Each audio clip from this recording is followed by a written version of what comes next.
이번 챕터 11은 에셋 얼로케이션이라고 해서 이제 자산 배분하는 방법을 갖다가 소개시켜주고 있는데, 사실 이게 내용은 굉장히 심플해요. 심플한데 그 디테일한 내용을 좀 더 들여다보면은 또 볼 게 많더라고요.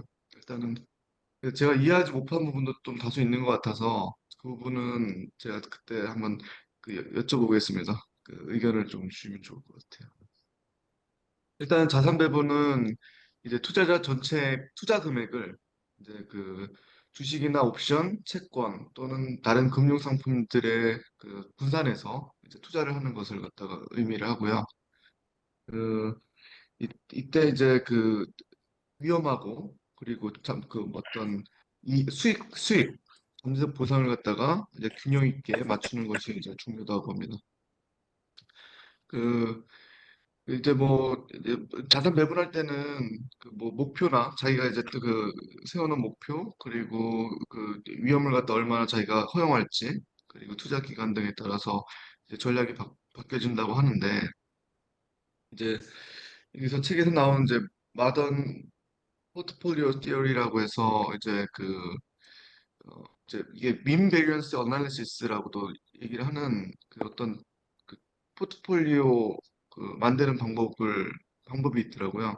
근데 이게 이제 여기 해리 마코비츠라는 분이 이제 제안하셨던데 이거 노벨상도 이렇게 받으셨다는 거고 이것은 이제 리스크 에버스라고 이제 위험 회피 성향을 가진 투자자들이 어떤 어 그 이제 변동성 그러니까 주식의 이제 위험과 이제 변동성 같은 건데 이제 주식이 이제 변할 때 자신의 기대 수익을 갖다 극대화할 수 있는 포트폴리오 구성 방법을 이렇게 소개시켜 주고 있습니다. 그래서 이제 이 사람이 했던 것은 이제 자산 개별로 그러니까 이제 한 개 한 개만의 수익을 갖다가 따로따로 이렇게 평가하는 것이 아니라 이제 한 개가 마이너스 되고 한 개가 플러스 되고 이런 것들을 갖다 다 합쳐서 포트폴리오 전체의 수익을 갖다가 이제 계산하는 거고 이게 전체적으로 얼마나 자기가 이제 성과를 내는지 이런 걸 갖다가 분석하는 방법이라고 하고요. 이 MPT, 마담 포트폴리오 티어리의 주요 컨셉은 이제 분산 투자하고 관련이 있다고 합니다. 그래서 말 그대로 여러 자산을 이제 여러 개로 분산 투자해서 이제 위험을 줄이고 이제 손익을 갖다 그 안에서 이제 최대한 끌어오겠다는 것이고요. 이제 분산 투자가 이제 여기 MTP 키 컨셉 중에 한 개고 또 하나의 또 키 컨셉은 포트폴리오 수익률과 저희가 이제 투자를 갖다가 세 군데 한다 그러면 세 개에 대한 합산 수익률과 그리고 이 투자를 했을 때 변동성 얼마나 이게 많이 변하는지 이제 이런 변동성은 또다시 위험성이라고도 말을 하는데 이 두 가지 개념이 이, 아, 그, 이 MTP의 키 컨셉이라고 할 수가 또 있습니다. 그래서 어, 포트폴리오 수익률은 개별 자산들의 수익률을 갖다가 가중평균, 웨이티드 에버리지로 했다는 건데 이것은 그, 그 예를 들어서 돈을 갖다가 어떤 A라는 자산에 가중을 좀 이제 좀 비중을 더 A라는 비중을 줬다면 자산에 그, 그 0.6이라는 비중을 두고 B라는 자산에 0.4라는 비중을 줬다면 0.6 곱하기 A 더하기 0.4 곱하기 B 이런 식으로 가중평균으로 수익률을 갖다 계산했다고 하고요. 그 위험성 그리고 변동성은 그, 이제 이제 얼마나 이 자산이 수익이 변하는지를 갖다가 말하는데 이것은 자산 간의 상관관계에 의해서 결정이 된다고 합니다. 그래서 이제 자산 간의 상관관계가 낮으면 이제 서로 이제 분산 투자를 갖다 한다는 게 분산 투자에 더 유리하다고 하는데 예를 들어서 이제 어, 그 이제 상황이 전혀 없을 때는 한쪽이 올라가더라도 다른 쪽이 그 올라가는 거에 그 영향을 받지 않고 독립적으로 움직이기 때문에 이렇게 서로 분산하기 좋다고 합니다. 만약에 A라는 자산이 올라가는데 B라는 자산과 굉장히 이제 그 연관이 있어서 같이 올라가면 좋지만 A가 떨어지면 B도 떨어지기 때문에 그만큼 위험성이 늘어나는 거고요. 그 음익 성경관계일 때는 이게 이제 서로 반대로 가는 거기 때문에 서로 한 개가 올라가면 한 개 내려가는 거기 때문에 그게 이제 그 위험을 갖다가 상쇄시킬 수 있다고 합니다. 근데 이제 이런 TP 이론의 주요 과정은 그 뭐 이렇게 몇 가지가 있는데 이제 모든 투자자는 합리적이고 가능한 한 위험을 회피하면서 수익을 극대화한다고 하고 있고요. 그리고 그 전부 다 이제 그러니까 기대 수익을 갖다가 극대화하는 것을 갖다 최종 목표로 잡고 있습니다. 뭐 여기 쭉 읽어보시면 아시겠지만 이제 일단은 이 이론이 이제 성립하려면 모든 투자자들이 이제 잠재적인 투자에 대해서 어떤 동일 정보를 갖다 가지고 있다는 거고 그리고 그 수익을 계산할 때는 커미션, 수수료, 텍스 그리고 그 트랜잭션 코스트 이제 그 거래 비용을 갖다가 고려하지 않고 그 수익을 갖다가 이제 평가를 하고 있습니다. 그리고 이제 여기 또 그 중요한 개념이 리스크 프리 레이시라고 해서 무위험 수익률로 돈을 갖다가 무한대로 리밋 없이 빌리거나 빌려줄 수 있다고 하는데 여기서 나오는 무위험 수익률은 이제 어떤 투자에 따른 손실이 전혀 없다고 가정할 때 얻을 수 있는 그 수익률이라고 합니다. 예를 들어서 미국의 이제 3개월 만기 국채가 일반적으로 이제 이렇게 얘기를 하더라고요. 금융권에 있는 분들이 거의 손실 가능성이 없기 때문에 그 무위험 자산으로 여겨지고 있는데 이때의 그 이자율이 무위험 수익률로 사용된다고 합니다. 그래서 어, 이제 모르겠어요. 만기 국채가 이제 뭐 손실이 거의 없다고 하는데 이게 아시는 분 계신가요? 하여튼, 네.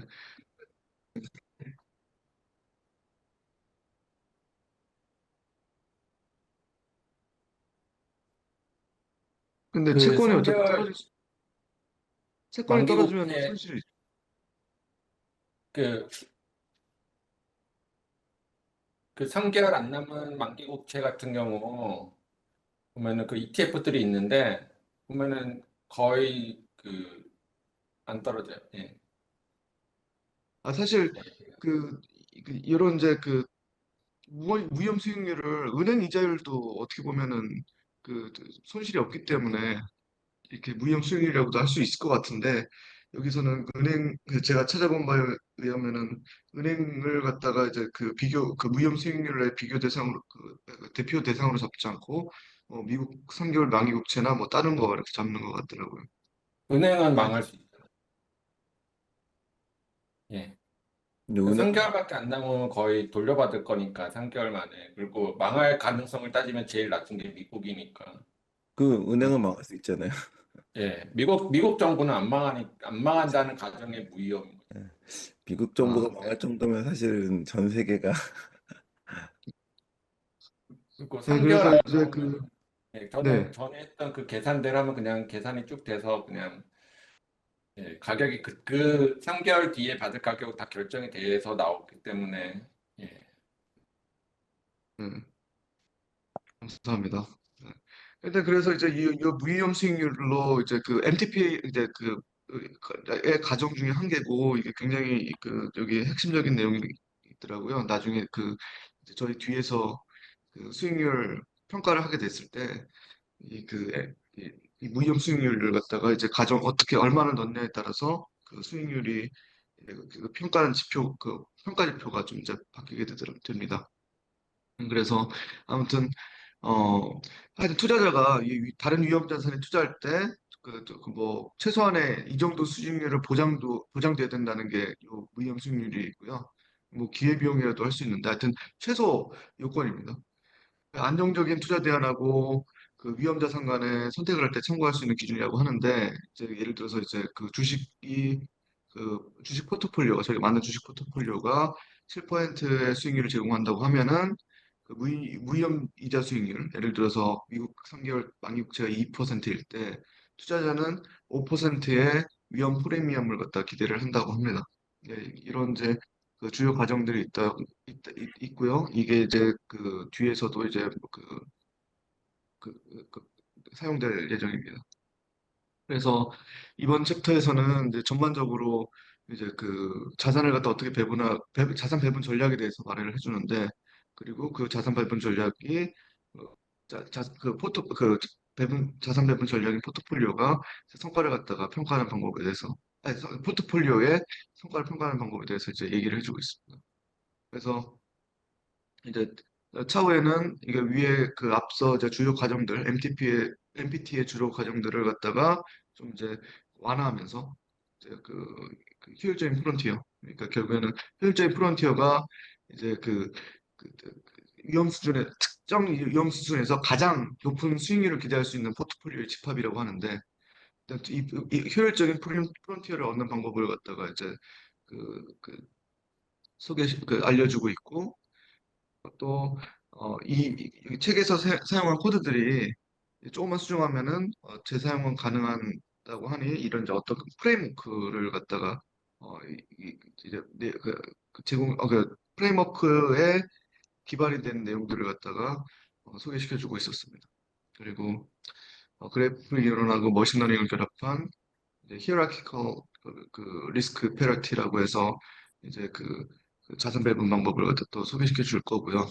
그래서 이제 1, 2, 3, 4, 5로 이제 실질적인 내용들을 갖다가 이제 소개시켜주고 있는데 이제 뭐 그- 그- 진짜 여기서 심플하다고 말씀드린 게 뭐냐면 이번 장은 요 효율적인 프론티어 그러니까 이제 가장 합리적인 수익을 내는 그 포트폴리오 집합들을 갖다 찾는 방법들을 여기 2, 3, 4, 5그 섹션에서 이제 설명을 해주고 있습니다. 그래서 먼저 저희들은 이제 동일 가중치 포트폴리오라고 해서 이제 그 포트폴리오에다가 동일한 가중치를 줬을 때 그 성과를 갖다 어떻게 평가하는지를 먼저 보고 그 다음에 나머지 그 자산에 대한 그 효율적인 포트폴리오를 갖다 찾는 방법을 이제 살펴볼 수 있을 것 같습니다.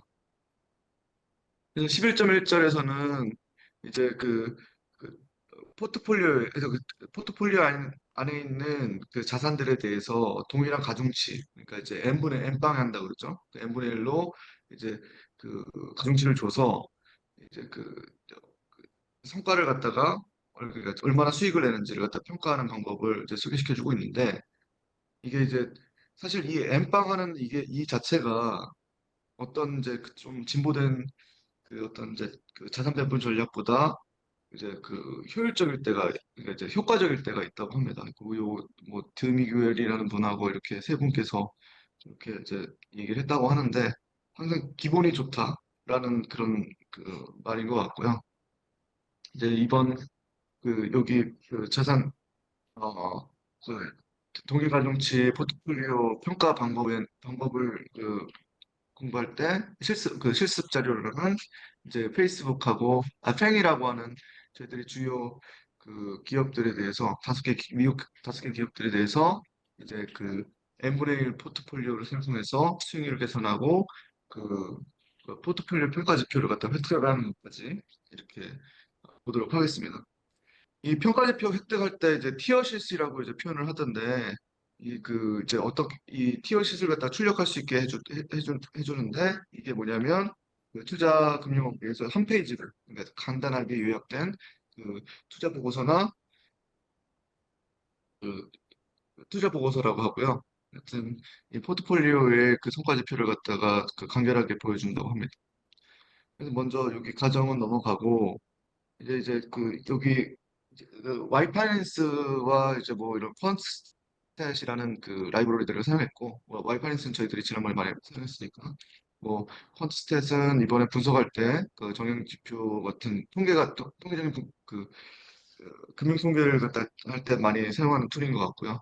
그래서 이걸 갖고 와서 이제 에셋에다가 그 메타, 아마존, 뭐 애플, 넷플릭스, 구글을 갖다가 갖고 왔고, 그래서 여기서 이제 와이파이낸스로 이제 다운로드를 하게 됐어요.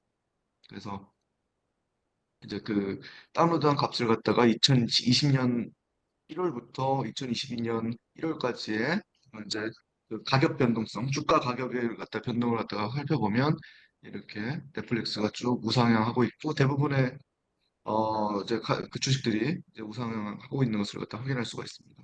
그래서 그리고 이제 이 데이터를 와이파이낸스에서 받은 데이터들을 갖다 살펴보게 되면 여기 이제 처음에는 adjust clause라고 해서 이제 조정 종가라는 것이 나오고요. 이 조정 종가는 그 뭐 주식 배당금이나 분할 등 이제 다양한 다른 여러 이제 그 주식 가격에 영향을 끼치는 이벤트들이 발생했을 때 이제 그, 그, 그, 그 실질적인 그 모든 이제 결과를 갖다 반영한 실질적인 그 종가라고 하고 있고 뭐 제가 여기 혹시나 이해하기 쉽게 이제 그 주식이 100불이었는데 그날 이제 그 2분의 그 뭐지 주식 분할이 2대1 주식 분할이 발생했다면 이제 그 주식 한 개의 가치가 이제 50불로 조정이 되기 때문에 이제 그날에 대한 이제 다음 날부터는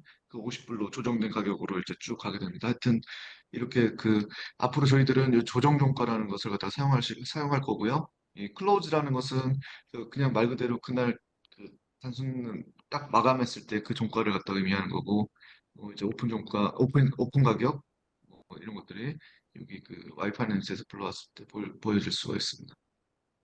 그래서 이제 뭐 날짜는 뭐 2021, 뭐 1월 2일부터 뭐 있는데 지금 총 504일간 그러니까 거래하는 504일간의 데이터들이 이제 들어있다는 것을 확인할 수 있었고 그리고 이제 다음 스텝으로 이제 각 개별 자산 간의 그 수익률을 갖다가 계산하는 방법을 갖다가 이제 소개시켜주고 있습니다. 그 수익률 계산할 때 이제 PCT 체인지라는 이제 함수를 사용하고 이제 요 PCT 체인지는 그 이제 그 전날 대비 그 퍼센트 변화 그러니까 이제 수익률을 갖다 계산했다는데 이게 뭐냐면 이제 전날 그 100에서 그 다음날 105로 상승했을 때 그러면 105에서 100을 빼고 그걸 갖다가 다시 전날 그 가격으로 나누면 그게 이제 일일 그 수익률이라고 합니다. 그리고 그래서 이 피스틴 체인지를 하게 되면 일일 수익률을 갖다가 계산해 주는 거고요. 그리고 이 드랍 NA를 한 이유는 저희들이 어차피 첫째 날은 계산을 할 데이터가 없기 때문에 이제 결측시가 발생을 하게 됩니다. 그래서 이 결측시를 없애기 위해서 이제 드랍 NA를 갖다 시켜줬고 이제 그것을 리턴이라는 곳에 이제 저장을 해놨습니다. 이제 그 수익률을 갖다 다 살펴보면 이제 뭐 마이너스가 나오는 날도 있고 플러스가 나오는 날도 있는데 이제 나중에 뒤에 또 추가적으로 살펴보고요.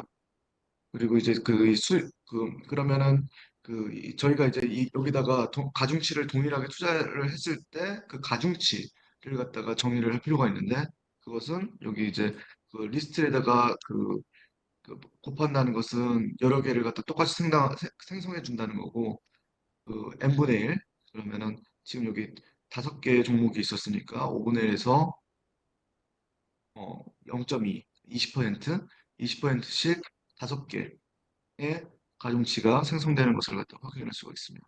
그래서 어, 이제 가중치가 생성됐으면 이제 드디어 이제 포트폴리오의 수익률을 갖다가 이제 평가할 수 있는 기본 데이터들이 모여졌는데 이 데이터들을 다 프로덕트로 해서 그러니까 이제 아까 전에 조금 전에 계산했던 이 가중치와 그리고 리턴 리턴이 아까 전에 수익률이죠.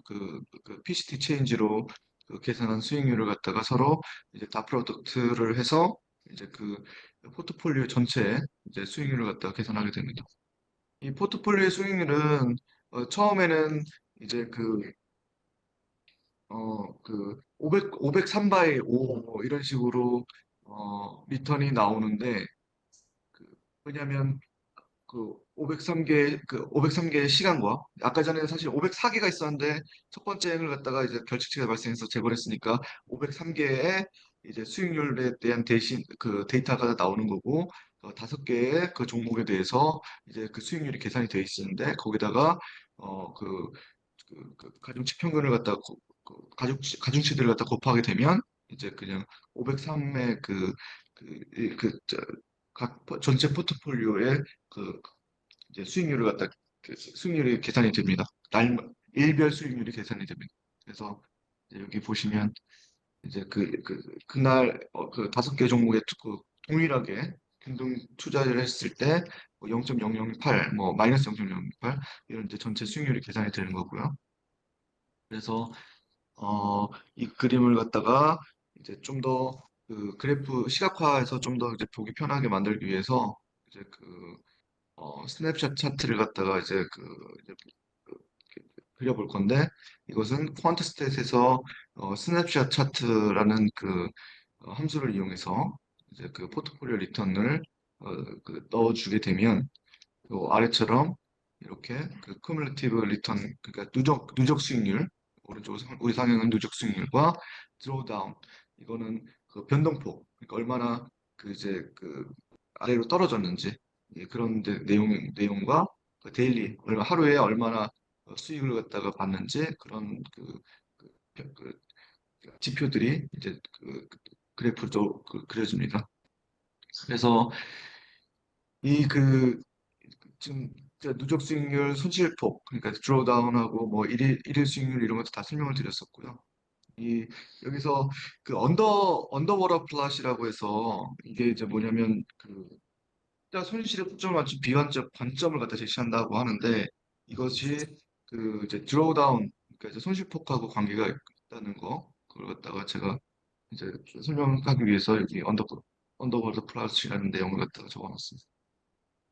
그래서 이 그래프로 이제 하루 수익률이 이렇게 변동을 하고 누적 수익률은 이렇게 우상향하고 뭐 순간적인 그 변동폭이 위험이 이렇게 된다는 것을 갖다가 이제 그래프로 봤는데 이걸 갖다가 어떤 그 지표에 대한 리스트를 갖다가 만들어주기 위해서 표를 만들어주기 위해서 이제 퀀트스탯 제공하는 리포트 매트릭을 함수를 갖다 사용을 했는데 앞서 포트폴리오 리턴 그러니까 포트폴리오 수익률을 갖다가 넣어주게 되면 그리고 여기다 또 벤치마크에 스파이라는 것을 넣어주게 됩니다. 이 스파이는 그, 스- 그, S&P 저희들 S&P 아는 S&P 500 ETF고요.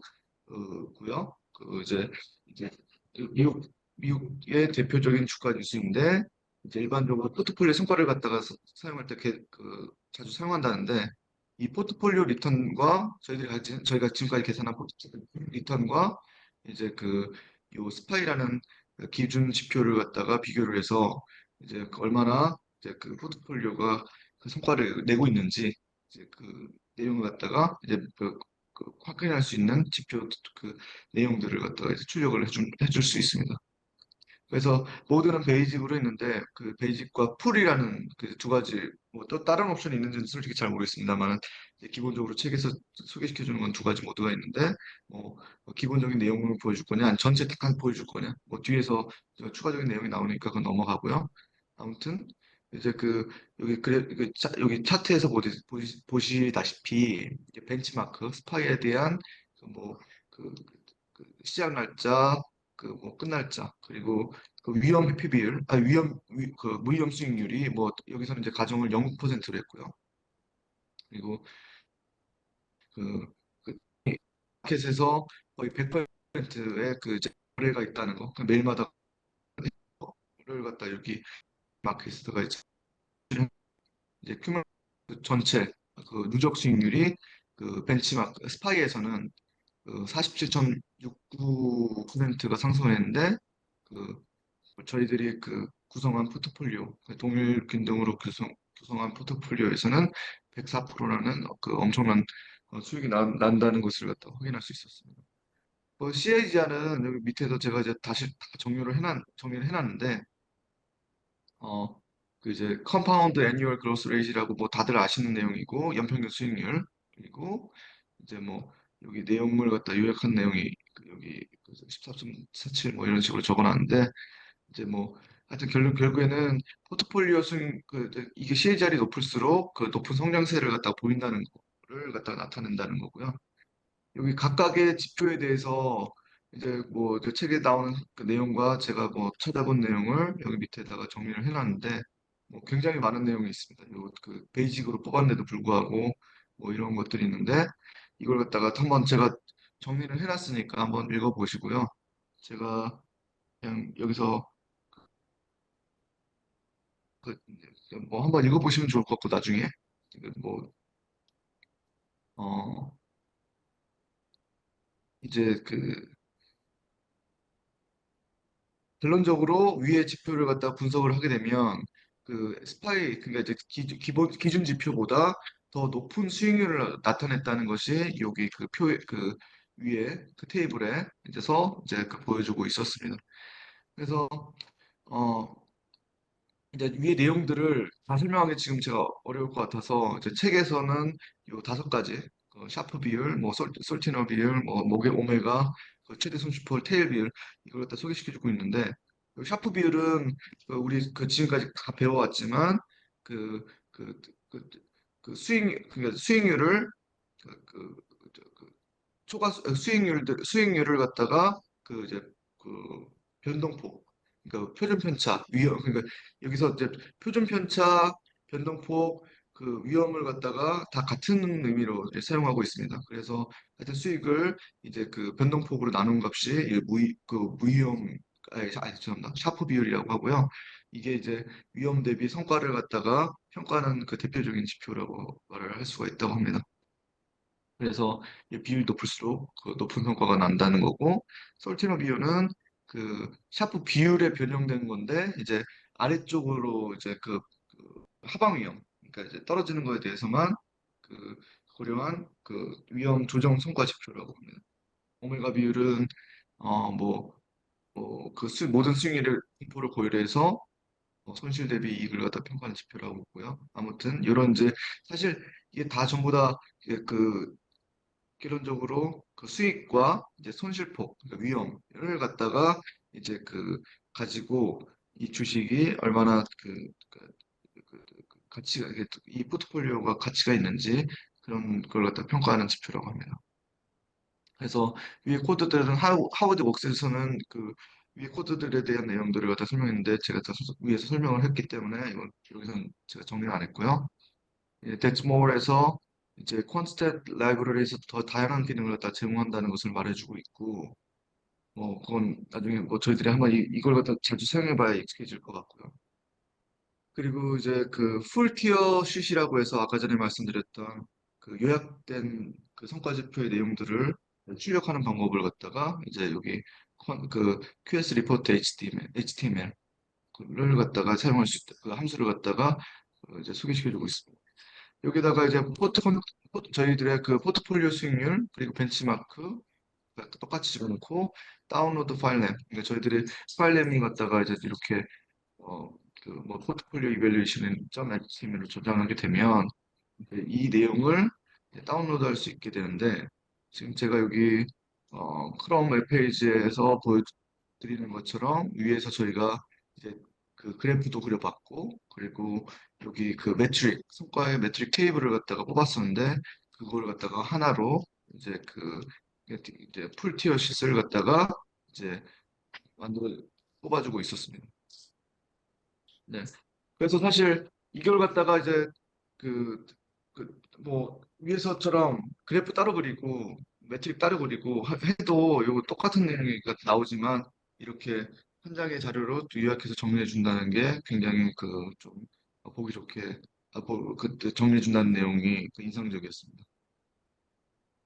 그래서 사실 여기 또 여러 이 지표를 보면은 뭐 여러 가지 그 개념들이 나오는데 이제 뭐 칼마 비율 뭐 이거 이제 칼마 비율은 그, 연평균 복리 수익률을 갖다가 최대 손실폭으로 나눈 값이라고 하는데 뭐 이게 약간 아까 전에 위에 말씀드린 샤프 비율하고 비슷하지만 샤프 비율은 전체를 갖다가 받는 거고요. 아무튼 그 기간을 받는 거고 이제 하여튼 여기 칼마 비율이 높을수록 포트폴리오 상태가 좋다고 합니다. 이렇게 제가 예시도 적어놨고, 제가 여기 이해가 안 가는 부분이 여기 외도 부분인데, 혹시 여기 설명해 주실 수 있는 분이 계시면 설명해 주시면 좋을 것 같은데, 제가 이해가 안 가는 부분은, 잠시만 죄송합니다. 네. 그, 이해가 안 가는 부분은, 이제 이 외도라는 게 이제 이게 수익률의 대칭 정도를 갖다가 얘기해 주는데, 만약에 이제 여기 시메트릭 디스트리뷰션 하면은 이거는 이제 정규 분포식으로 민, 미디언 모두가 모두 저 가운데 있고, 이제 골고루 이제 좌우 대칭형으로 이제 그, 그 수익률이 분포를 하는데, 포지티브 수익률과 네거티브 수익률이 있는데, 음의 외도가 그 큰 손실이 많이 자주 발생한다는 걸 의미한다고 하는데 제가 이게 이해가 안 가요. 왼쪽으로 테일이 긴데 왜 그 수익률이 더 많이 손실이 많이 발생하는지 혹시 이 부분 이해하신 분 계신가요? 이게 외도에서 네거티브하고 포지티브의 기준이 뭐냐면은 롱테일이 어느 쪽으로 있는 거거든요. 그렇죠. 보면은 그래서 이제 지금 롱테일이 왼쪽 왼쪽에 있으니까 있잖아요. 네거티브 스큐라고 하는데 네. 근데 그런 왜 다음에 이게 왼쪽으로 보시면은 이제 왼쪽이 더 길잖아요. 보시면 하지만 오른쪽이 좀 엄청 높게 두툼한 두툼해 보이는데 결국 이게 이제 쫙 왼쪽으로 쫙 가는 걸 이제 심플리파이 해가지고 보여준 거니까 실질적으로 이제 왼쪽에 있는 큰 손실과 큰 이익을 비교해 보면은 오른쪽은 이제 큰 이익은 거의 발생 안 하지만 왼쪽에 있는 맨 왼쪽에 좌측에 있는 큰 손실은 발생을 하잖아요. 뭐 요거 말씀하시는 거예요? 아니 오른쪽이요. 요거 네거티브 네. 스큐 말씀하시는 거죠? 예, 그 보시면은 예를 들어 중앙을 기준으로 일정한 거리를 좌우를 비교해 보시면은 왼쪽 같은 게 더 멀리 있잖아요. 뭐, 어, 여기가 네. 예, 그러면 이제 큰 손실이 발생한다는 건데 오른쪽 같은 경우에는 이제 그 부분이 짧으니까 큰 게 적게 발생하는 거죠. 그러니까 얘를 그냥 간단히 생각해 보면은 마이너스 10%짜리가 뭐 한 번 발생할 때 플러스 뭐 1%짜리가 10번 음, 발생한다면은 저렇게 그런 네가티브 느낌이죠. 네, 스킬처럼 될 거 아니에요? 그렇죠. 그렇게 되는 거죠. 그러니까 마이너스는 되게 크게 예. 뭐 숫자가 더 적더라도 크게 나는 거고 플러스는 짜잘한 게 많이 나는. 예를 들어 똑같이 플러스 2% 마이너스 2% 보면 플러스 2%가 더 많이 발생하겠죠. 오른쪽에 대신 이제 방금 말씀하신 정택님 말씀하신 것처럼 대신 마이너스 10% 플러스 10% 생각하면은 마이너스 10%가 훨씬 더 압도적으로 많이 발생하는 거죠. 이게 음. 그래서 저 그냥 이 아, 외도의 네네. 정의가 네. 롱테일이 어느 쪽으로 더 많이 발생하는 더 큰 거를 놓고 그 기준으로 플러스 마이너스 하니까 네. 이걸 그러니까 볼 때 그 테일이 중요하겠네요. 그러니까 결국엔 예, 이제 테일이 그 손실, 롱테일이 어느 방향에 있는지가 중요한 거죠. 네네. 예, 롱테일이 그래서 중요한. 예, 민에서 이렇게 그 가까운 쪽, 그러니까 가까운 쪽이 많으냐, 먼 쪽이 많으냐 봤을 때, 네가티브 쪽은 가까운 쪽은 작고 먼 쪽은 많고, 그렇죠. 예, 플러스 쪽은 가까운 쪽은 많고 먼 쪽이 작으니까. 그렇죠. 아, 큰 손실이 큰 이익보다 여기 이제 길이라고 보면 되겠네요. 롱테일은 큰 손실이 많이 발생할 가능성은 있다. 자주 발생한다는 걸 제가 그게 이해가 잘 안 가더라고요, 사실. 자주 이게 발생하기도 보면 하죠. 왜냐면은 예를 들어 플러스 20% 마이너스 20%만 비교해 보세요. 그러면 예를 들어 플러스 20%는 이제 갈수록 플러스 방향은 크게 갈수록 극단적으로 줄어들지만 마이너스 쪽은 그래도 계속 유지가 음, 되잖아요. 그러면 아주 큰 손실 같은 경우에는 훨씬 더 많이 발생하겠죠. 네. 감사합니다. 예, 이해가 됐습니다. 네, 그럼 다음으로 넘어가서 이제 첨도를 갖다가 또 이제 여기 나오고 있는데 뭐 이건 사실 저희들이 그래프 많이 아시니까 뭐 이렇게 볼록하냐 뭐 이렇게 오목하냐 뭐 이런 차이인데 이제 뭐 결국에는 큰 첨도에서는 이제 큰 손실이나 큰 이익이 자주 발생을 한다고 하고요. 큰 첨도에서는 이제 이게 큰 첨도가 근데 위에 높은 게 큰 첨도 아닌가요? 맞잖아요. 예, 맞죠. 근데 그러면 가운데가 아까 전에 높으면은 네. 양쪽 끝에 부분이 또 커지죠. 이 그래프가. 근데 사실 가운데가 여기 이제 높으면 중간이 근데 오목한 줄어들고, 그러니까 가운데 중간 쪽, 그러니까 중간 애매한 것들이 줄어들고 평균이 되게 높고, 그다음 양 끝에가 또 커지죠. 네, 그러니까. 양 근데 끝에. 사실 그러면 위에서 말씀하시는 것처럼 이렇게 이제 그 오목했을 때 여기 큰 손실은 이 오목한 게 더 많이 발생하는 거 아닌가요? 아, 이게 거기가 큰 손실이 더 먼 그 데가 큰 손실이라고 봐요. 그래프가 좀 잘못됐어요. 그러니까 오른쪽에 롱테일 부분 표시가 안 돼서 그렇고 잠깐만 제가 잠깐 공유해도 될까요? 그림. 아, 네네네. 잠깐만요. 좀 이게 어떤 거야? 제가 지금 띄워놓은 화면이 많아가지고 이거다. 잠깐만요. 보이시나요? 그럼 이 그림이거든요. 큰 첨도는 아까 그 그림은 여기 중간에만 자른 거고 이걸 지나면 이게 다시 이렇게 올라가요. 그 양쪽이.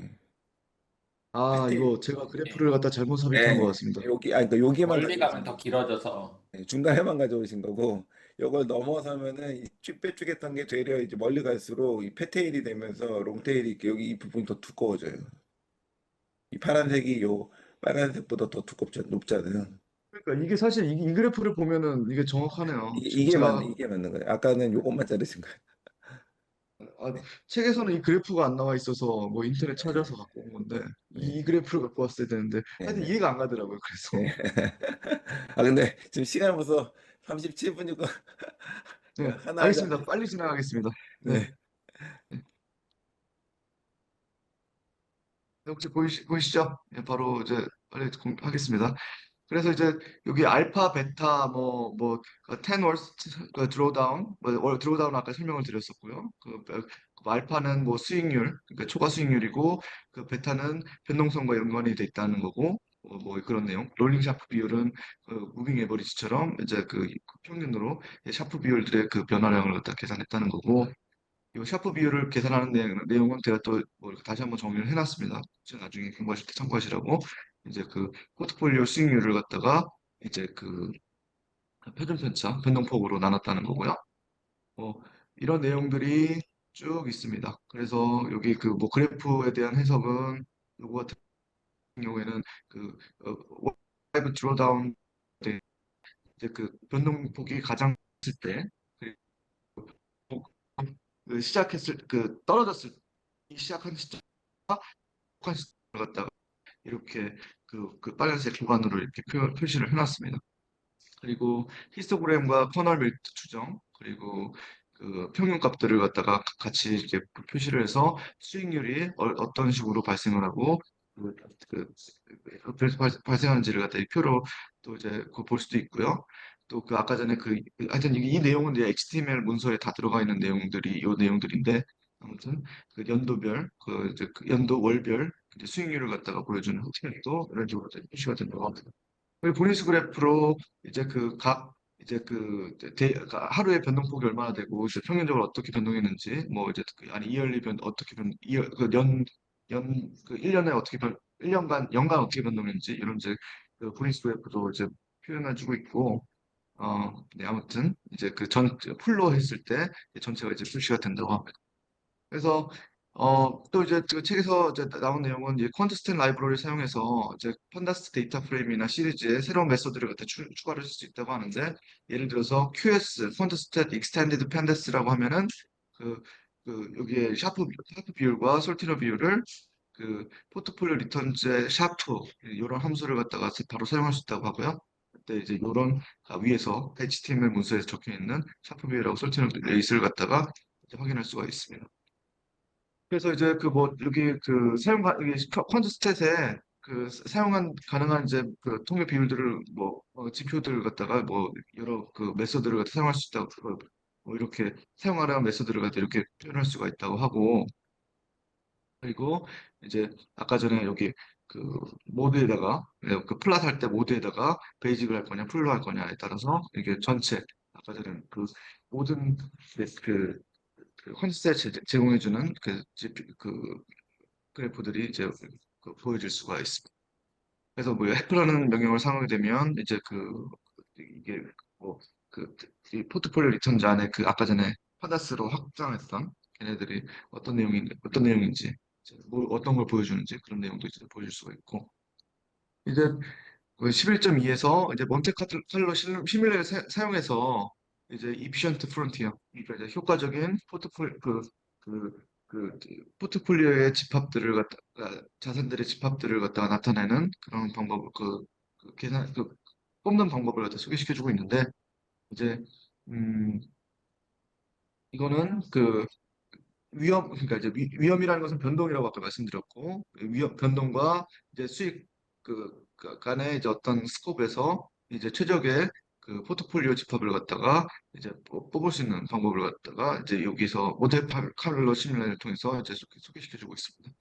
그래서 그 예를 들어서 주어진 어떤 이제 위험이 같다면 이제 높은 기대 수익률을 갖다가 찾는 것을 갖다가 목표로 하고 있고, 기대 수익률이 같다면 가장 낮은 수준의 위험을 갖다가 제공한다는 그런 이제 변동폭을 갖다 가지는 그런 포트폴리오를 갖다가 이제 구하는 방법을 이제 소개시켜주고 있습니다. 그래서 근데 이제 뒤에서 보시겠지만 이게 뭐 그, 포트폴리오 그 아래 쪽 이제 나중에 포트폴리오 선이 있는데 그 아래쪽에 있는 것은 다시 선택할 수 있는 차선책들이라고 하고 있고요.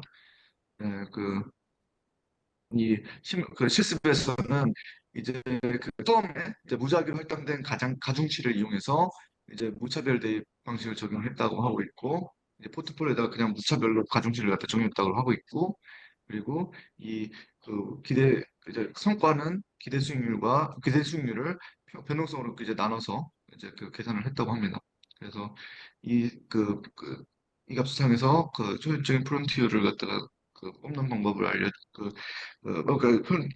프론트를 결정했다고 하고 있고, 저희는 이제 지금 4개 US 기술 회사의 이제 주가를 사용해서 이걸 갖다가 이제 살펴볼 예정입니다. 라이브러리를 역시 임포트하고, 그리고 이제 이제 파라미터를 세팅을 하는데, 저는 여기 자산에서 일단은 그 여기 N 포트폴리오에서는 10만 개, 10의 5승에서 그 무작위 포트폴리오 생성을 했고, 200 거래일을 252일 기준으로 이제 뭐 이 계산을 했습니다.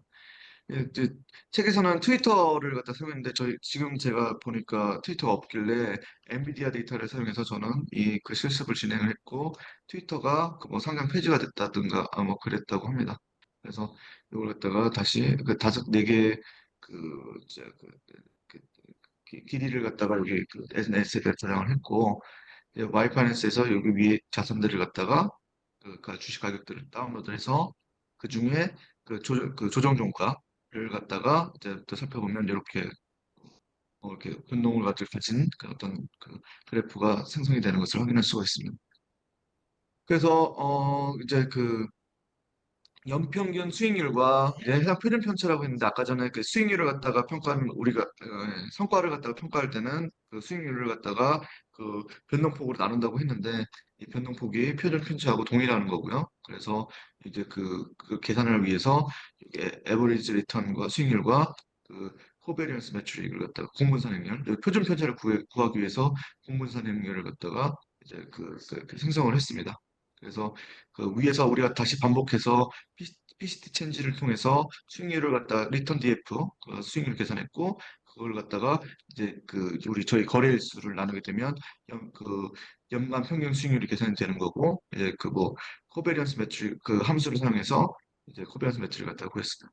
그래서 이 코베런스 매트릭은 자산들 간에 뭐 다들 아시겠지만 대각선 우양 대각선 측에 있는 것들은 자기 자신 간의 이제 어떤 상관관계를 갖다가 표현하고 있고, 나머지는 다른 자산 간의 상관관계를 갖다가 나타내주고 있는데, 이거 이제 표준 편차 변동성을 갖다 계산하기 위해서 이 공무선을 갖다가 구한다고 하고요. 뭐, 그, 이제 효율적인 부산 투자의 이점을 누리기 위해서는 자산 간 관계 관계가 낮아야 된다고 합니다. 아까 전에 말씀드렸다시피 그, 자산 간의 변동폭이 서로 관계가 없어야 이제 분산 투자가 유리하다는 것을 갖다 위에서 말씀드렸었고, 잠시만요. 야, 퍼프 대리 들어와. 어, 네, 네, 아이고, 미안합니다. 네, 네, 이래서 이제 어, 이제 수익률의 리턴 DF, 수익률의 변동폭을 갖다가 이런 식으로 이제 확인할 수가 있었고, 이제 랜덤 포트폴리오 웨이시라고 해서 이제 아까 전에 보셨듯이 몬테칼로 시뮬레이션에서는 랜덤으로 포트폴리오 가중치를 갖다가 이렇게 설정을 한다고 합니다. 그래서 이제 뭐 시드 값을 갖다가 정하고 거기다가 랜덤 랜더를 갖다가 사용해서 가중치를 생성해 줬습니다. 그리고 이 가중치들을 갖다가 가중 합산이 1이 되도록 정교하는 과정도 거쳤고요. 이 과정을 이제 나중에도 한번 말씀드리겠지만, 예, 아무튼, 네, 여기에 대한 이제 그 실질적으로 여기 안에 NU 액시스라고 했는데 이거 차원을 갖다 늘려서 이제 가중치가 이제 저희 10만 개 포트폴리오 거기에 맞춰서 이렇게 생성하기 위해서 이렇게 했는데 뭐 이거 나중에 제가 여기 적어놨으니까 이 계산을 갖다가 하기 위해서 이렇게 차원 확정을 해야 된다는 거고요. 결국에는 가중치 값들이 10만 바의 4, 그러니까 이제 4개 종목과 10만 개 포트폴리오에 대해서 이제 가중치들이 생성된 것을 갖다가 확인할 수가 있습니다.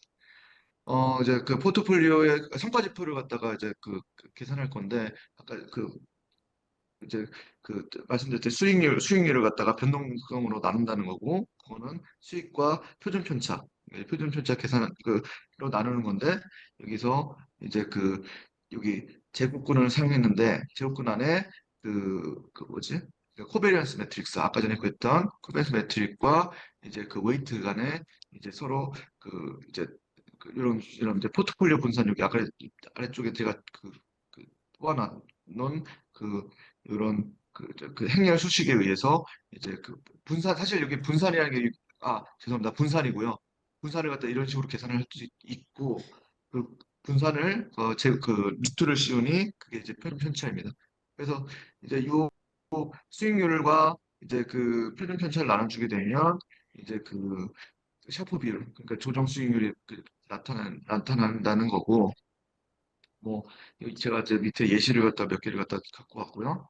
그래서 이제 이게 하여튼 그 저희들이 성과지표를 갖다 계산한 방법이었고, 그거는 이렇게 표준 편차를 가지고 이제 수익을 나눈다라는 내용이 정리되어 있는데, 이 내용을 한번 읽어보시면 좋을 것 같습니다. 그리고 이제 여기 하여튼 이렇게 MP 넘파이 함수를 갖다 사용하는 게 이제 죄송합니다. 하는 것보다 포르프 위에 요 포르프를 돌려서 요 계산을 갖다가 하는 게 더 빠르다고 하고 있고 뭐 이제 근데 다른 방법으로 다이아고널 MP 넘파이 함수를 사용해서 구할 수 있다고 하는데 아무튼 이 방법 제가 얼마나 빠른지는 비교를 못했지만 하여튼 이 포르프가 빠르다고 하고 있습니다. 어 그래서 이제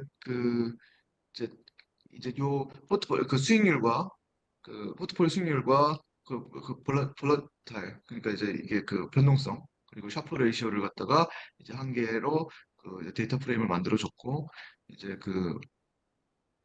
이제 효율적인 프론티어를 갖다가 이제 점을 찍어봤습니다. 그래서 뭐 이것들이 어, 제가 여기다가 다 이제 주석을 갖다 다 걸어놨는데 뭐 이걸 다 설명하기에는 좀 그렇고 일단은 어, 효율적인 프론티어는 여기서 어 이제 죄송합니다.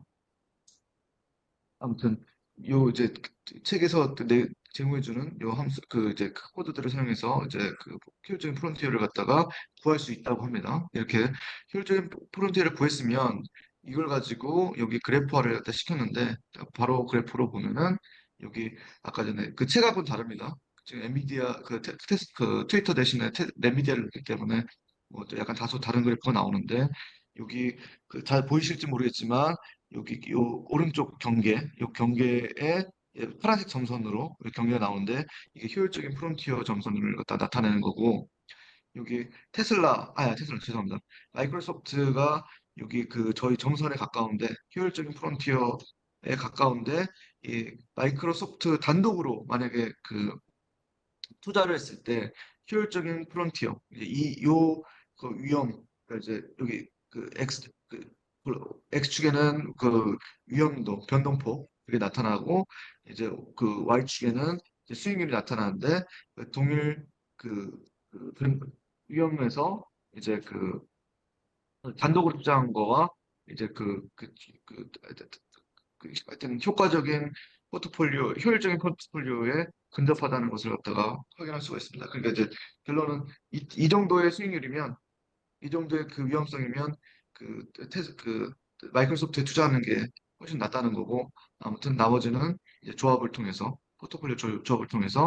이제 그 효율적인 포트폴리오를 갖다가 만들 수 있다고 합니다. 그래서 뭐 이 제가 지금 여기 설명드린 내용은 이게 다고요. 어 아무튼 죄송합니다.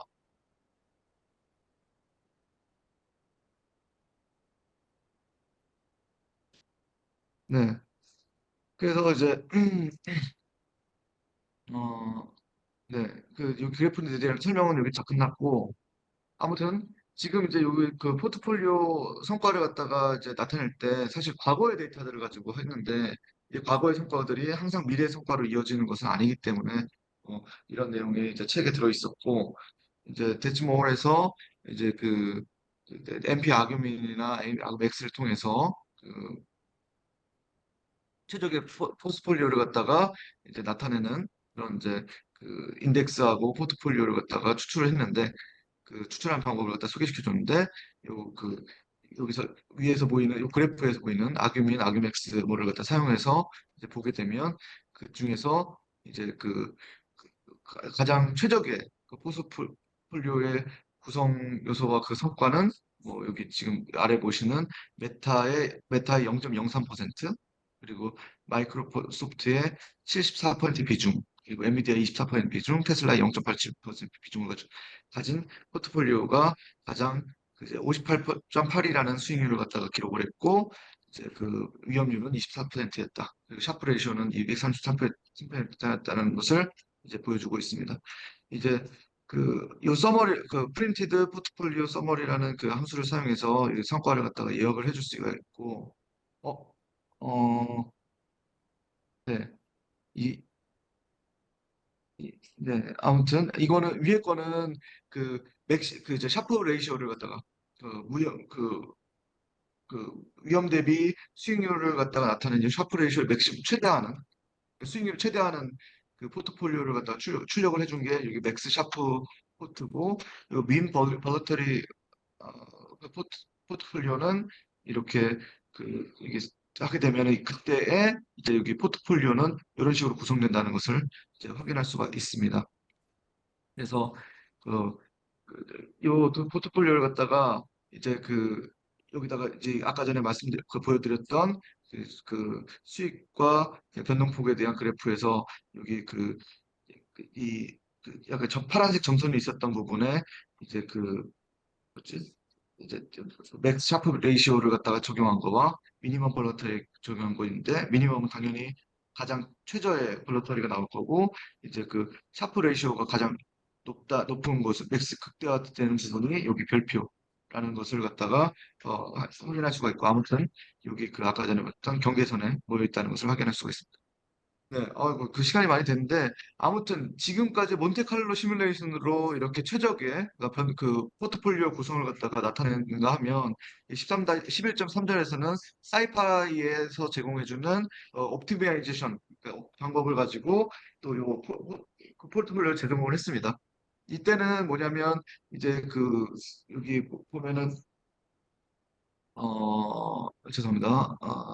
그 변동성을 반환하는 함수 여기 보시면은 여기 최소화시킨다는 건데 이 변동성입니다. 이게 표준 편차죠. 아까 전에 제가 위에서 그 뭐지 코베리언스를 갖다가 기준으로 해서 왼쪽 오른쪽에다가 이제 가중치를 갖다 곱하게 되면 그게 변동폭이라고 말씀을 드렸는데 분산이죠. 분산인데 이걸 다 최소화한다는 거고요. 이걸 최소화하는 이제 가중치의 구성을 갖다 찾는 것이 이 내용의 핵심이고 이때 사용했다는 것이 사이파이의 옵티마이제이션을 갖다 사용했다고 합니다. 이제 방법은 거의 비슷해요. 그러니까 앞서 몬테칼로 시뮬레이션에 사용했던 모든 코드들을 갖다가 사용을 했고 이제 이제 여기서 차이점은 이제 각 자산의 수익률과 가중치를 곱하고 이제 아까 전에 그 이제 변동폭을 갖다가 이렇게 구하는 함수도 만들어줬고, 어, 쭉 가서 스윙의 범위에서 뭐, 그, 지금 말씀드렸던 그 변동을 갖다가 최소화하는 방향으로 이, 그, 효율적인 프론티어를 뽑는 방법들을 이렇게 함수로 만들어줬는데, 이건 제가 여기다 주석을 다 달아놨으니까 한번 나중에 살펴보시고, 이거 읽어보시면 금방 이 코드들이 다 이해가 되실 겁니다. 그래서 이제 하여튼 코드에 대한 설명들을 갖다 여기다 제가 쭉 적어놨습니다. 결국에는 그, 이제 저희들이 이런 그 이편트 프론티어를 갖다가 계산한다는 건데 이거 위에서 몬테칼로 시뮬레이션 했는 거하고 약간 비슷하지만 약간 다르다는 거고 여기 점선이 효율적인 프론티어를 갖다가 나타내는 점선이고 그 이게 다른 이제 여기 그 내용들이 여기 차선책들이 여기 이제 포함이 되고 있습니다. 그래서 근데 이제 부드럽다고 그래프 형태가 부드럽다고 하고 있고요. 아무튼 네 이걸 갖다가 다시 수익률 변동폭 그리고 샤프 레이시오를 갖다가 이렇게 다시 확인할 수가 있고 서머리를 갖다 표현하면 이렇습니다. 이게 최소의 변동성의 포트폴리오가 이렇다는 것을 이제 요약을 해주고 있습니다. 대치모어에서는 목표 함수를 갖다 다시 정의해서 이제 이제 또 이제 계산하는 방법을 하고 있는데 그 샤프 레이시오를 갖다가 네거티브를 갖다가 씌워줘서 그러니까 샤프 레이시오는 높을수록 좋잖아요. 그래서 그 샤프 레이시오 네거티브를 하게 되면 미니마이즈 하는 방법인데 이제 예를 들어서 볼록 그래프를 아래쪽 볼록 그래프를 위쪽 볼록 그래프로 만들어 준다는 것을 거고 음, 이제 여기 어, 그 어, 어, 하여튼, 죄송합니다. 제가 뭐 설명 잘못한 부분인데, 하여튼, 맥시마이즈인데? 네네네. 아, 이 네거티브 샤프 레이시오를 갖다가 미니마이즈 해야지, 이 맥스 샤프 포트폴리오가 나온다는 거고요. 네. 그래서, 이제 역시 구하면은, 뭐, 이렇게 새로운, 이제 그 포트폴리오가, 이제 포트폴리오에 대한 수익이, 이제 표시가 됩니다. 거기에 대한, 포트폴리오들이 이런 식으로 서머리를 요약될 수가 있고요. 분석은 제가 말씀드린 대로 다 되는 거고, 그리고 이제 그 11.4절에서는 지금까지는 제 사이파이를 사용했지만, 이번에는 그 CVX파이라는 곳에서 제공해주는 콘벡스 옵티마이제이션을 갖다 사용해서 또 포트폴리오를 갖다 제공했습니다. 여기에서 사용하는 목적 함수가 이제 또 약간 앞에서 보는 그 변동폭이 아니라 여기서는 이제 컨벡스 옵티마이제이션 어, 그, 그 리스크 어드저스티드 리턴을 갖다가 최대화하는 방향으로 한다는데 그 식이 요거고요. 리스크 어드저스티드 리턴이 요 식이라는 거고요. 그걸 통해서 역시 쭉 비슷하게 이제 계산하고 이제 표시해 보면은 여기서 이제 요점은 요 그래프를 보면서 설명드리면 여기 위험 그, 감마값 이게 위험 회피 성향이 이제 위험 회피 성향이 적으면은 안정적으로 엔비디아에만 투자를 한다는 거고 위험 회피 성향이 높은 사람일수록 높은 경우에는 이제 메타와 마이크로소프트를 갖다가 일정 비율로 가중치의 일정 비율로 포함을 해서 이제 투자를 한다는 것이 요 이번 11.4절의 주요 내용이었습니다. 네, 그렇다는 거고 역시 이제 아까 전에 효율적인 프론티어 그래프에다가 그 이제 각각의 자산들을 단독으로 투자했을 때 성향을 갖다가 표시를 하게 되면 이런 식으로 나온다는 거고 네, 일단은 일단 쭉 넘어가겠습니다. 하여튼 이 부분은 그뭐 사실 제가 여기 내용을 갖다가 이해하시기 쉽도록 이제 정리를 해놨기 때문에 한번 보시면 되는 거고 뭐 이런 식으로 하여튼 핵심 개념은 위험 회피 성향이 위험 회피를 갖다 많이 하냐 적게 하느냐에 따라서 그 포트폴리오들이 이제 바뀐다는 거, 그 포트폴리오 비중이 바뀐다는 거고 그리고 여기 레버리지라는 레버리지는 제가 여기다 또 적어놨습니다. 죄송합니다. 이제 어떻게 보면은 돈을 빌려서 할 거냐, 아니면 돈을 공매도를 해서 할 거냐, 뭐 그런 내용들이 여기 레버리지라는 개념에 포함이 되는데, 저희는 지금까지 레버리지가 1로 해서 공매도를 갖다가 고려하지 않았고, 아무튼 그 레버리지를 갖다 적용하면서 이제 빌려서 투자를 하는 경우, 그리고 공매도를 하는 경우를 갖다가 다 포함해서 이런 식으로 포트폴리오가 그때 어떤 식으로 구성할 수 있는지 추천해주고 있습니다. 네, 시간이 많이 돼서 여기 히어라티컬 계층적 리스크 페널티는 제가 여기 정리한 내용 한번 읽어봐 주시고요. 네, 그것도 역시 똑같이 포트폴리오를 갖다 어떻게 구성하는지. 그러니까 약간 저희들이 랜덤 포레스트나 이런 그 트리 계열의 사실 트리 계열은 아닌데 모양이 트리 계열이지만 이제 같이 비슷한 애들끼리 이렇게 묶어주는 그런 이제 클러스터링 방법을 사용했다는 것이 요 계층적 클러스터 미안합니다.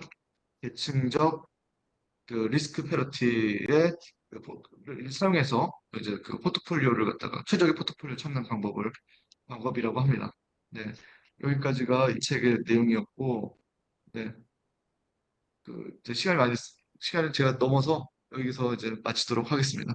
한번 제가 내용은 한번 읽어보시면은 딱 이해하시기 쉽게 정리를 해놨으니까 이 내용 제가 오늘 바로 끝나고 나서 바로 올릴 테니 한번 살펴보시면 되겠습니다.